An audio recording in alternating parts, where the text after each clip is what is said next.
Hi, this is James Jokum of Webcomics Reviews and Interviews, and tonight we're talking your all-important Bible. So sit back, relax, and let the Geek Fest begin.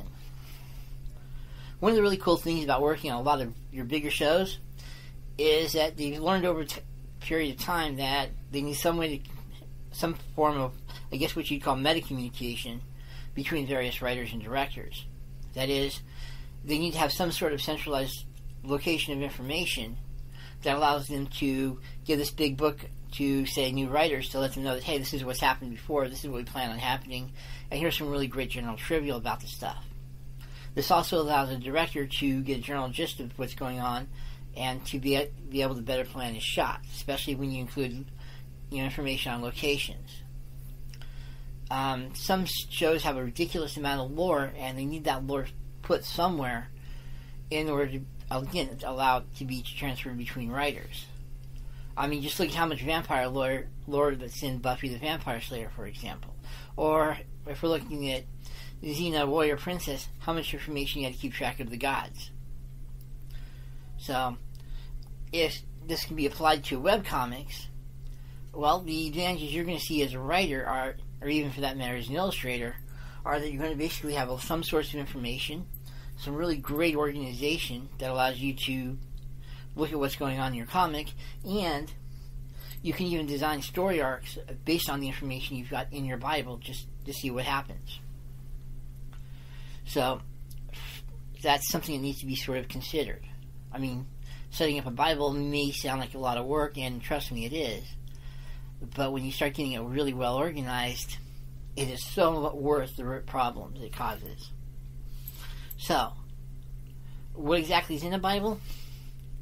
Well, because you are doing a webcomic, keep in mind that a lot of this stuff I'm going to be saying is going to include not just the hardcore facts, but it's also going to include a lot of illustrations. The really cool thing is, let's say you've got a character named Zeb and you're curious what he looks like in, say, his underwear or in a tux. Odds are you're going to already have that information somewhere in the Bible under Zeb's information. At that point, it's just looking up Zeb, saying, hey, this is what he looks like in his underwear. And it's sort of creepy that you probably have that picture, but it's nonetheless something really good to have for future reference. Sort of building on that, what this means is you can have in-depth character bios. In other words, have all the information you'd ever want on a particular character, and as the comic progresses, you can update that information to represent new relationships, new history, even if there's new changes in his appearance. Obviously, you're also going to be wanting to sit down ahead of time and figure out just real basic pictures of what the character looks like in various situations. I would sort of advise at least 4 or 5 emotional faces. Obviously you're going to get happy, sad, anger, and 1 or 2 others. You're also going to want character illustrations of what the character does, even if they're really quick. Going back to Zeb, let's say he's a mechanic. Obviously you're going to want to see him in a shop or fixing something. Also, you're going to want to do various illustrations of the character in various dresses, or in this case, what they look dressed in various areas. I would advise at least a formal, tux or something equivalent. Something decided what he's, what his everyday dress is, what he looks like at the beach, and yeah, I hate bringing it up, but you're also going to probably do some underwear shots. You're going to find out that, especially as the illustrator goes, these are really cool ideas on how to actually build the character in your mind and how to get centered more around the character. I mean, I know it sounds sort of weird that, and I got to get non-fixated on that, but even knowing what kind of character, what kind of underwear the character dresses in actually helps you get around the character, because let's get real, certain underwear has certain symbology attached to it. If I'm doing somebody who's, say, working class, or, obviously I'm going to probably put them in, white boxers or even, whitey-tighties. If I'm doing a junior character, that is a character who is either, not just a minor, but a character who's, more of a supporting character, I'm probably also going to put that person in tidy whities as well, and if I'm trying to suggest something virginal. Conversely, if I'm trying to get somebody who's a little bit more on the, say, modeled side, I might put the person in boxer briefs. If I've got somebody who's like totally casual, boxers. And of course, even the type of underwear says a lot of stuff, you know. If I got somebody running around with boxer briefs that have hearts on them, obviously I've got a little bit of a romance thing going. You know, so on and so forth. It's, you know, even if I differentiate between somebody who says wears a tropical shirt all the time versus somebody who wears a polo shirt, just that little bit of change in uniform changes how I'm going to perceive the character. And that's also going to help me when I start writing the character, because I've got something I can go back and visualize. And as an artist, obviously, at that point, you've got what they call a model sheet to work from. So therefore, you've got something you can actually go back and say, hey, I'm having a problem visualizing this person. You know, I can go back to this page and, cool, I've got exactly what the person does. Obviously, if you're going to be working with a lot of different writers and illustrators, even, you know, the occasional guest, having this information on hand is not always going to be a bad thing. And this doesn't just apply to characters as well. I mean, look at, say, the regular comic when you've got groups like, say, Hydra and S.H.I.E.L.D. running around. Wouldn't it be really cool if you could have all the information on the character's symbol, what the organization stands for, and how it generally implements its things, however those, you know, if they have a standard operating procedure for something, you can actually put that in the Bible as well. And of course, if you've got some uniform ideas, you can also put that in there, and, you know, again, you've got the model sheet you can go back to. Obviously, you just have to work out, you know, the various ranks and insignia for those ranks, as well as any other small organizations. I mean, the Bible, if somebody was doing a Bible on, say, the U.S. Army, you know that thing would be huge, just for the sheer number of unit insignias as well, the ranks and all that. Especially if you start looking at the fact that those have huge histories. And again, this helps you out because it allows you to go back and say, hey, obviously the marketing organization has changed over the last 10, 20 years, and this allows you to go back and say, hey, this is from that time period, and this is the current uniform. I mean, if you're trying to do occasional Easter eggs, or better yet, if you're trying to do time travel stories, or if you're trying to do flashbacks, all of a sudden you've got some really cool information you can use. You're also going to want to include base and location information. I know this sounds sort of weird, but, you know, if you have multiple sets, having a general illustration of what the set looks like is always a good thing. It gives you something you can go back and say, hey, this is what the bar looks like, this is what Zeb's bedroom looks like, this is what his lab looks like, and hey, this is even what the outside of his building looks like, you know. The more information you have on the characters in the setting is always a good thing. And of course, if you want to go ultra trivia, you can also include various equipment and books and, you know, all the sundry paraphernalia as well. I mean, just having as much information as you can have helps in the long run. Again, like you said, it's going to be a pain to set up. And it's probably even going to be a pain to keep organized, especially if you go anal on it. But the bottom line is that all this character information and equipment information and organizational information can only help you as a writer in the long term. This also means you've got a really great way to track relationships. Not only can you track the personal relationships between characters and how they change over time, as well as what they are initially, plus what you plan on them becoming, but it also means that when you've got different organizations, you can also track how those organizations deal with each other. I mean, think this through for a sec. On the organizational front, it means that we can have, you know, we can write down that Zeb is currently having a relationship with his beau, Deborah.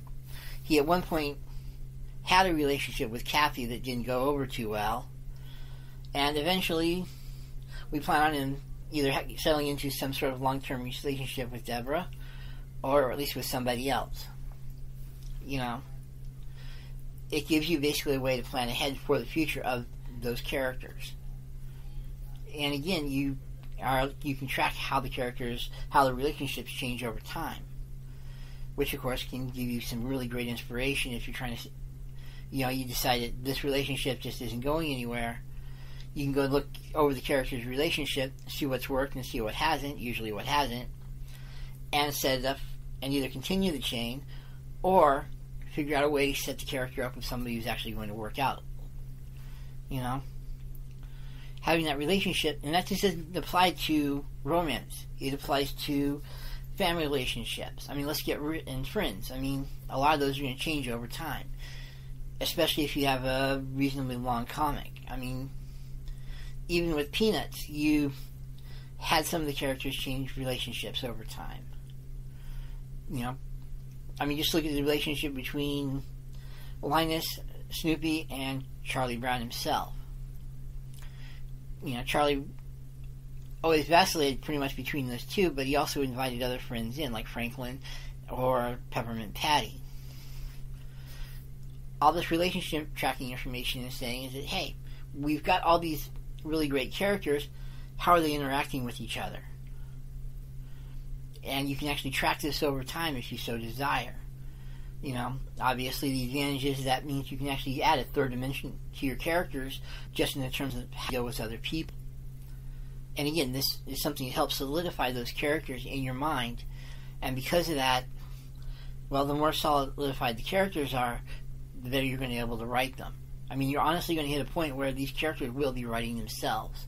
Worse yet, or better yet, depending on how you want to look at it, these characters are going to be bugging you at, say, 3 o'clock in the morning and saying, hey, I don't like what you did. Can you do this instead? This may work is a little bit better for me. It's honestly going to hit a point where you're going to hear these characters talking to you in their own individual actions and whatnot. And these are the steps on how you establish all that information to help you get into the heads of those characters better. And again, it works just as well with organizations as well. And even character or interactions with organizations. Like, let's say you've got a character who's having some IRS issues. Or, you know, way back when he was trying to set up a restaurant, it did pretty well, but he was forced to step back. What happens if you're going through your notes and notice that, hey, this would be a really cool plot line to bring back in? At that point, you go back in, see what kind of relationships he had with the people that were working, maybe get rid of a couple of the workers, and at that point you start going, hey, I can actually bring this restaurant back in as an actual entity in and of itself. And look at what happens when we're looking at the larger organizations, like, say, again, Hydra and S.H.I.E.L.D. You know, the two of them pretty much had an antagonistic relationship. The reality is that they've had certain characters go from one organization to another. They've had double, triple, quadruple agents.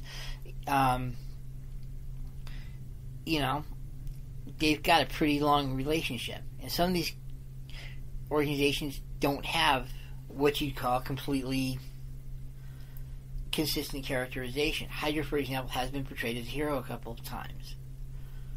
Sometimes they've even though they've tried to create weird situations as far as the heroes go, they nonetheless have created their own share of villains and even heroes. As an example, look at Jessica Drew, Spider-Woman. At one point, they'd had her brainwashed to believe that she was a arachnid that had become human. And because of that, we're able to better control her. Eventually, she slipped off the brainwashing and became a hero in her own right. So if you're trying to set up, you know, some sort of redemption arc for a character, you now have a situation where you can fit them into an organization you've got really well detailed. You can actually give them a little bit of a history, set up how they have relationships within that organization, and then actually build those organizations into, you know, actual entities in and of themselves, because they have their own relationships. And then, of course, as the relationships between the characters and the organizations change, you know, notice how Jessica Drew went from being a villain, as in a secret agent of Hydra, to an actual full-fledged hero. And I think at one point she actually did join S.H.I.E.L.D., but don't quote me on that. You know,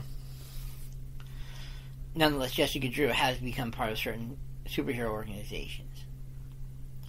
And obviously, if you do have superhero organizations or any kind of heroic organizations or just, you know, groups in the first place, This allows you to track the history and membership and even make up history and membership.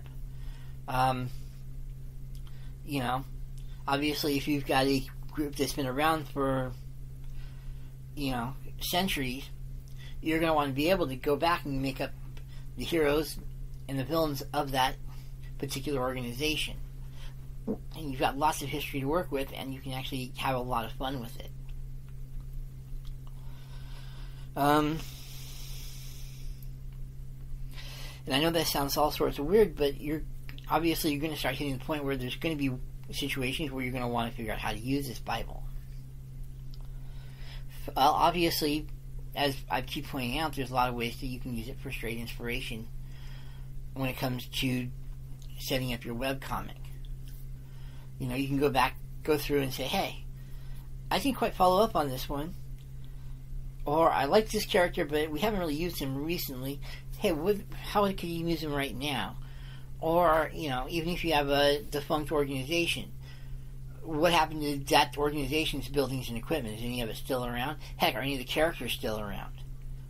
I mean, let's get real. When a comic book organization, goes defunct, there's a big question of who took over its holdings, what happened with the individual characters, and more importantly, what happens with weapons of mass destruction they developed. At this point, you can actually go back through and go track down some of these things and either assign them to current groups or have them make their own organization to take on some of your current groups. Your Bible can actually be a great place to find story seeds. You can go through it, mine it every so often, and this is really great if you've got a problem with writer's block. You've got the question of, I have no idea where to go, and you're having problems with certain characters. You can actually go through and go, okay, let's see what's in my Bible. Where, are there any storylines I can actually build on, or are there characters that need to be made to fill slots? In the comics themselves, you've got characters that, like Franklin, for example, who was designed because they needed a black character for the Peanuts cartoon. So, thus he was created.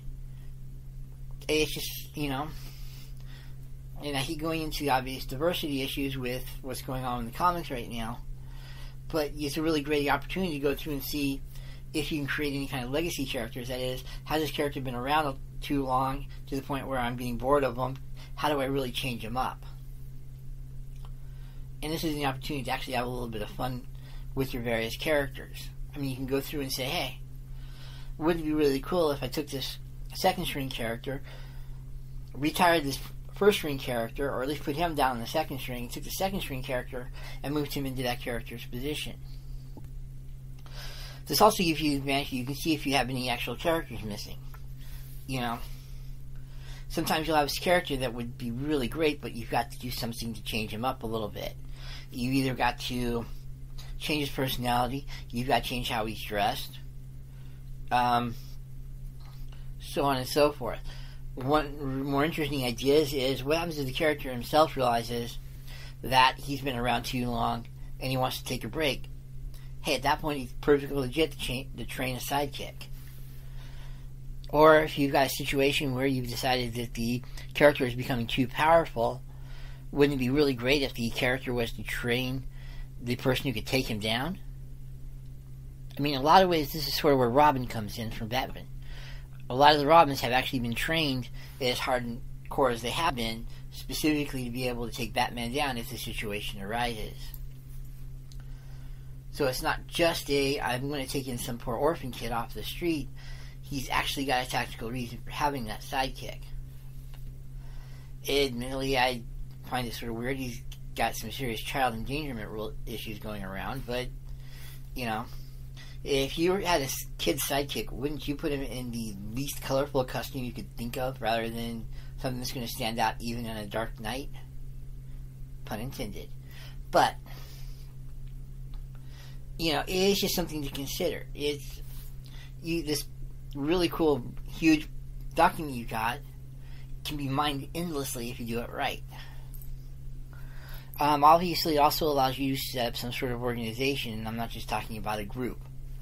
If what I'm sort of suggesting isn't necessarily in this case that you use a computer database, because there are some interesting issues when you use a computer for this kind of situation. What I'm sort of suggesting is you use a loose leaf binder. Yeah, I'm talking the one with the 3 rings and where you have to get a hole punch for the typing paper. What this allows you to do is it allows you to take the carrot, organize either the loose leaf binder or the huge series of loose leaf binders. If you have to get a box with files in it, hey, that's fine too. I'm just sort of suggesting that a physical copy of your computer information has some serious advantages. It allows you, for example, at the very least, to take out the various information and put it literally right in front of you so you can get a general view of everything you need to see at one time. Which can be really cool because if you're trying to picture out exactly how 2 characters are getting along, having information right there in front of you from both characters obviously is a major advantage. And of course this applies in a lot of other ways as well, because it gives you multiple ways to organize the information. If I was trying to organize this with a computer, it would take a ridiculous amount of time, some serious cut and paste skills, and it may not be worth the time I'm putting into it. But if I've got a loose leaf binder where I can basically just open it up, take out the information, and reshuffle the information as needed, it gives me a really cool way of looking at the information. Let's say, for example, I generally keep my information so I've got characters in one area, bases in another, and organization information in a third. And all of a sudden I get this really weird idea of, hey, what do my organizations actually look like? So all of a sudden, what you can do is you can, put out your various organization information, subdivide it into and put the equipment and the locations on each one of those piles, and then pile on the various characters. Of course, if you have characters who have multiple affiliations between the various groups, it's going to get wild, don't get me wrong. But it does allow you to reorganize the information visually, and then if you really want to, you can even reorganize it back into your loose leaf folder that way, There are some serious advantages to actually having a 3-ring binder where you've got this information that can be reorganized however you want it to be reorganized. And of course, like I said, there is an advantage, you can physically pass this around and have people look at the various illustrations of the character without having to, have to go between interlinked documents, which can get really tedious. Don't get me wrong, there's a lot of advantages to computers, but there are some times when the so-called Primatech versions actually work out a lot better. So that reorganization ability is definitely something to be looking into. On the other hand, the really cool thing you can do is story arcs. You can see where, like I said, you can go back and look for information, and you can see where there's information that needs to be expanded upon, and all of a sudden you'll sometimes notice there's a whole pattern of this situation that needs to be built on. You've got all these really cool characters that belong to this really old organization, but you've never really used that organization. Well, what would happen if all those characters turned out to be sleeper agents for that organization, and that organization is actually coming back into the forefront? What's going to happen? There's going to be some obvious conflicts between the sleeper agents, because not all of them are going to want to remain as part of that former organization, and some of them obviously are going to betray their old organization. On the other hand, a lot of them could be, betraying their current organizations. Sort of an interesting example of this is the Millennia event from DC Comics a couple decades ago, where essentially what they did was they decided, hey, we just got rid of all the Guardians of the universe. We need to replace them with somebody else. And so let's bring up the new Guardians. And as part of what they did was it brought back to the forefront an organization called the Manhunters, who are actually the Guardians of the, well, not the Guardians of the Universe, sort of like the Green Lantern Corps, but more of a robotic thing. In fact, the Manhunters were ultra sophisticated robots that were there just specifically to make sure that the various rules and regs that the Guardians were trying to enforce were well enforced. Well, over time, the Manhunters got a little too full of themselves and decided to start taking over the universe. Well, the Guardians put them down, and this, of course, means that the Manhunters as a whole ended up going back to the background. You know, they were brought every so often. They'd find an old Manhunter character or, you know, character that was trained by the Manhunters, and they'd start bringing those guys into the front. But the organization itself would stay in the background. Well, with the Millennium event, they needed a bad guy.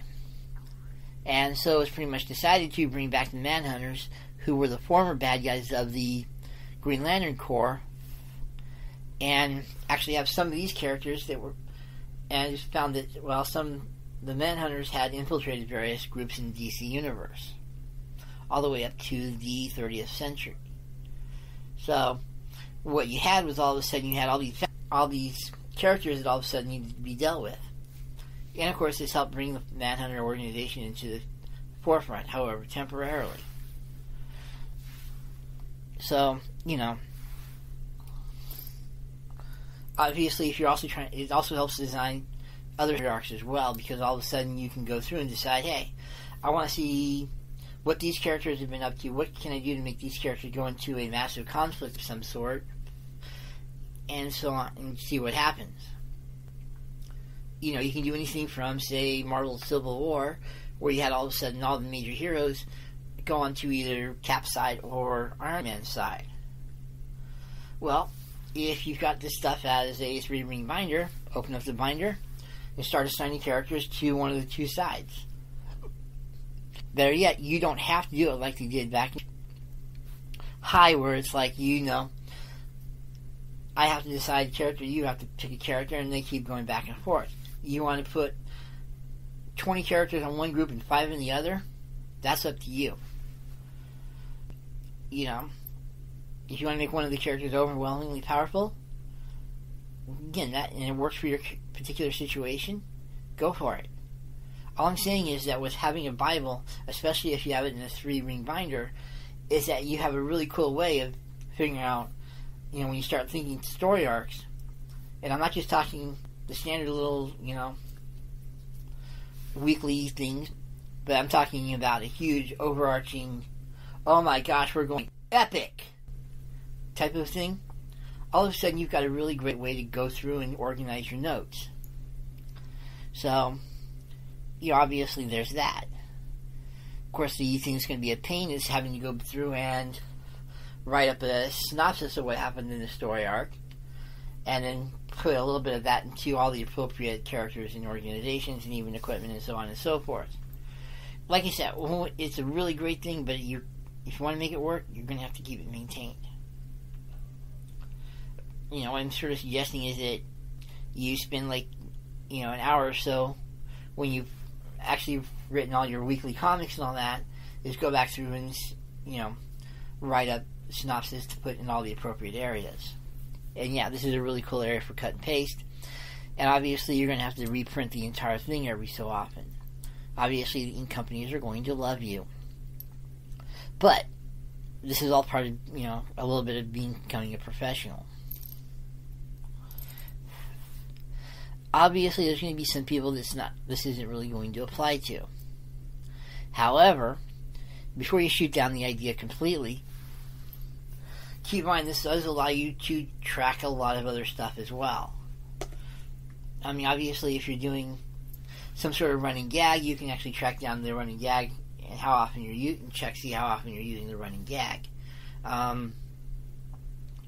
If you've got, you know, if you think you've been punishing one character way too much, you can actually go through and see just how badly you've been punishing that particular character. Which, of course, could bring an interesting story arc / speed in and of itself, because all of a sudden, if the character's been having a really long string of bad luck, wouldn't it be sort of cool to see what happens if this character all of a sudden has a string of good luck? You know what I mean? the good old the Parker luck. Peter Parker has had the worst career everywhere. He's had to deal with massive amounts of death, dismemberment. He's had his more than fair share of deaths, breakups, so on and so forth. So it was sort of cool to see Marvel actually go through and say, hey, we've been throwing all this stuff at this character. What would happen if we actually had some fun, let him have some fun? In a lot of ways, having Doc Ock take over for a little while was actually a pretty cool thing. Not only did we get to see a different type of Spider-Man, but he was able to actually jumpstart when Peter Parker actually took the character back over. In this case, it was sort of more of a literal thing, but, you know, you get the idea.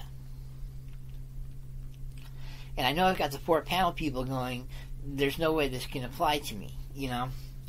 Or even the one-panel joke, you know, one-panel gag comics. Obviously, something like this obviously is not really going to work for you. Or will it? I mean, think about it for a sec. What this does is it allows you to track your gags. It allows you to see if you're using one gag way too much. If you're somebody who's trying to set up something really weird, like, say, put a code in the background for a contest, all of a sudden you've got a way to track that code. And it's actually part of the actual, you know, history of the comic. It's not just something you put on, say, a piece of paper somewhere and you forget about it eventually. You can actually track this kind of weird stuff. You know, and other than that, though, there's stuff about the relationships and all that is actually pretty cool. It allows you to, like I said, if you want to take, say, a break from the comic for a little while and just have somebody else do it, you've got all this really cool information that you can hand off directly to that next person. They don't have to go through and read, you know, 20, 30 years worth of comics. Well, obviously, you're not going to have that much set up, but, you know, they've got all the information set up for them concisely in one area. You can just give them that, or for that matter, you can just give them the USB drive and let them print out their own copy. You know, that is an option. It's just relative to organizing a comic on any level. It's not a bad idea. And on top of that, and here's something that's really weird, is that webcomics are also businesses. You know, you need to occasionally do keep track of how your comic is doing over time.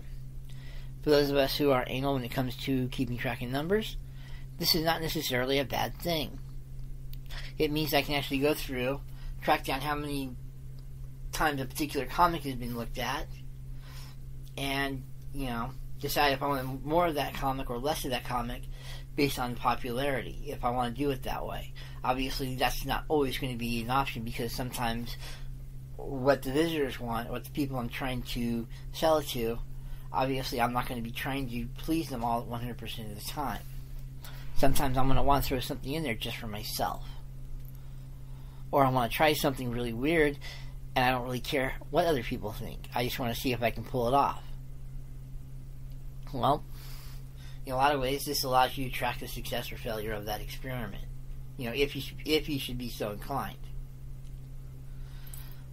Also, it allows you to throw in your business plan. That is, not only how you plan to expand the webcomic in the future, but to also make sure that you've got, you know, some sort of generalized plan, as well as keeping track of what kind of merch you're selling, that sort of thing. I know it sounds sort of silly, but, you know, you will actually develop a catalog for yourself. And that's not necessarily a 100% bad thing. I mean, if nothing else, it allows you to put all this stuff into a PDF file, and allows you to, for other people to download it, and especially if you can throw in links into your PDF. At that point, you've not just got a really cool little catalog, you've actually got an actionable catalog that people can click on stuff and be sent straight to an order form. So I know this is a really weird, this is not something you can do with, say, every Bible. I mean, obviously you can't do this with a lot of situations, but it is not worth something, you know, it is worth considering.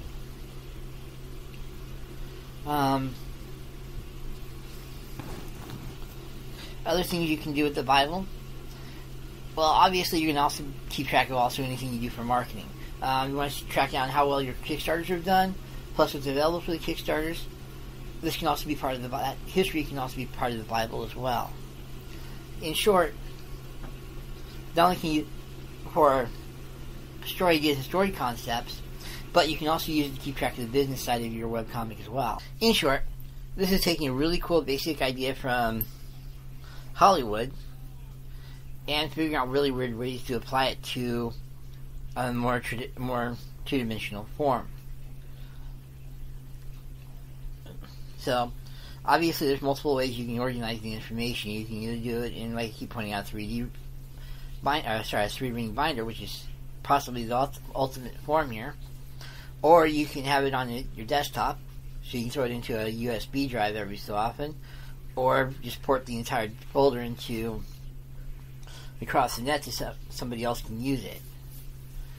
Obviously, this allows some really great communication. You're not just simply you don't have to simply describe what a character looks like. You've got an actual illustration of what that character looks like in various states. You really can't beat that as a model sheet. You've got all this history, including the relationships of the character, so you can get into the personality of the character really easily.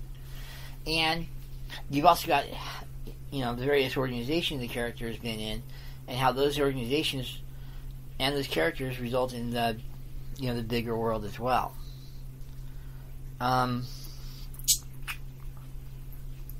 You can actually, like I said, go back and mine this for information and find some really great ways to combine stuff that you probably weren't thinking about combining in the first place. If I want to make an argument, by the way, for a computer version, having a searchable database really is an incredible advantage to have here. And you'll notice that I'm saying database, not spreadsheet. That's because while spreadsheets can be really great and useful for looking at general information, sometimes you're going to want to group it a lot easier based on one or two fields. If I want to look at, say, every X-Men character for the last 30 years, I can actually I can ask for those two fields, and just those two fields alone. I don't have to have it grouped. I don't have to worry about every character on the spreadsheet being reorganized based on what kind of X-Men history those people have. And if you really want to see a really weird application of this, you can actually throw up that if you eliminated, this particular group, who all would you eliminate with it? And it starts getting interesting to see where all the holes start developing in all the other teams. I really think that if you got rid of the Avengers, Defenders, and X-Men, you would eliminate almost 90% of Marvel's characters. Just something to consider. But, that easy organization is definitely a major advantage of having some sort of database set up. And like I keep emphasizing, you can actually do some really cool story arcs based on, characters and situations that are way back in the past and haven't been brought up for a while. Zeb's restaurant. If Zeb wanted to get out of mechanic for whatever reason, all of a sudden you could have a really cool story arc where he goes into a restaurant, builds up the restaurant, or flubs it completely. But either way, he decides that he doesn't want to be a restaurateur and decides he wants to go back to being a mechanic. That's cool. Or you could actually transform the character and actually make him into some sort of restaurateur. Even if you don't have to make him a chef, just somebody who owns it and is able to make a success at it in and of itself is worth it.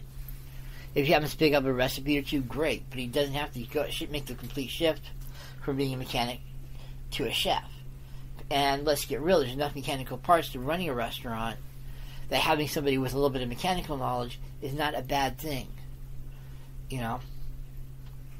Having somebody who can fix a dishwasher when it breaks down can provide an interesting conflict in and of itself, especially if Zeb finds out he's the only one available to do it, but he's got to get a date with his Deborah at the same time.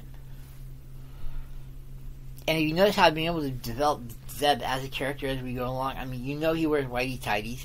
He has his own little mechanic shop in his garage.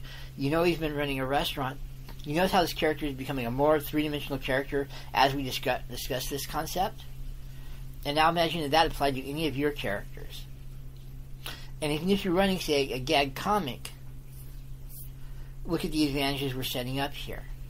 You know, besides being able to track your gags, you can actually develop characters over a period of time. And actually you have a lot more fun with those characters because the characters are no longer one-dimensional characters created just for one particular gag, but all of a sudden these characters have a little bit of a history to them. They've got relationships in the world in general. And those relationships in themselves can be gags. And of course, you'd be running the standard four-panel comic. Well, consider the standard organization of a four-panel comic over a week's period. You know, you got 6 comics that basically tell a really short story, and you end up with a Sunday strip. Well, if you're doing a webcomic and you're not doing the full 7 panels a week, but you're only doing, say, a Monday, Wednesday, Friday type of deal, or even a Tuesday, Thursday, all of a sudden you've got a really great way to expand it from just that one particular 2 or 3 days a week, and you could have a strip that goes the entire month. And you've got nice and well organized, so when you start doing the writing, all of a sudden you've got a really great way to look back and say, hey, this is stuff I need to build on, and here, hey, I can even keep it organized. You know? So for a 4-panel person, not only do you get all the advantages of having a full-blown comic, but you've also got miniaturized to where it's useful for your little 4-panel comic. I'm not trying to use little as a derogatory. I'm just trying to point out that there's a big difference between, say, the X-Men, which has this ridiculous, huge history, and it's very convoluted and needs to be managed, versus, say, something like the Twitch. Okay, admittedly, it has probably a longer history than most of the X-Men, but, you know, and there's a lot complicated. We've got into Snoopy's family, for example. You know, we've looked at the relationships on a lot of different levels between Charlie Brown and Lucy, both as friends, antagonists, even to a certain degree, for what would happen if they were to become boyfriend and girlfriend. The potential, not necessarily the reality. So there's a lot of really cool stuff going on there that you as a writer can take full advantage of, and you probably should. So there's a lot of stuff you need to consider when it comes to setting up your Bible, and it may not be a bad idea to actually spend the time to go through and manage all this. So, the dreaded summing up. Bible is very basically just a really great way to create a centralized location for all the information relative to your comic. It allows you a way to keep track of it, expand on it, and even reorganize it pretty much as you want. You know, you can reorganize it according to organization, according to who's used this piece of equipment, so on and so forth. It just allows you a really cool way of basically transmitting that information from person to person. You can either put it into a USB drive, translate it into a file over the internet, or, in my personal opinion, even better, a series of 3-ring binders. But how you do it is up to you. You know, however, there is no such thing as a one-size-fits-all solution, and obviously if some of the stuff I'm talking about works for you and not all of it does, just take the stuff that works. That's fine. I'm just putting out information that you hopefully will be able to use. Obviously there's going to be some advantages to having this information. You're going to be able to set up, go through and mine it for inspiration later on. You can look at story seeds that need to be developed, stuff that needs to be modified, and have a lot of fun with people that just haven't been in the comic for a while. That's cool. You've obviously got a sense of organization that you can change as needed. And you can actually use this to set up story arcs as well as organize what's going to happen in your comic in the future. All told, having a Bible is not necessarily a bad thing. Nothing else, just having one around makes you look a lot more professional. And if you don't really care, hey, it's something really cool to add to the portfolio. So, there you are. So have some fun, get some drawing done, get some writing done, and have a good evening. I'll talk at you later.